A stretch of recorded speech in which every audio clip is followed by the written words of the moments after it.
Well, we actually do a lot of pre-purchase inspections. Just an example, yesterday we had a guy in here with a 2001 Jeep Wrangler. It didn't look horrible. I mean, the paint wasn't great and whatnot, just normal stuff. It was a good price for what he thought he had there.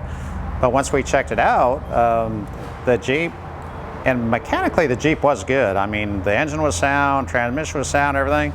But it had a leaking transmission, it had a leaking rear main seal, it had a leaking valve cover, it had a leaking axle seal, all the brakes were wore out.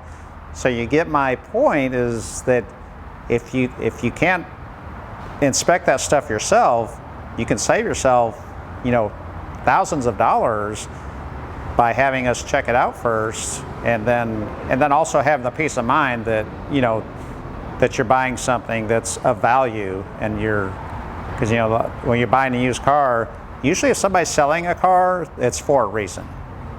It's not usually just because they want a new car.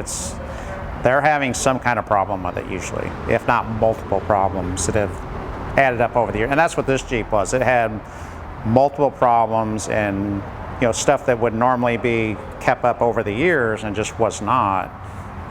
And if all that stuff wasn't wrong, it'd have been a great buy for the guy. But as it turns out, unless the guy's going to sell it to him for $5,000, it's not going to be a great buy. So.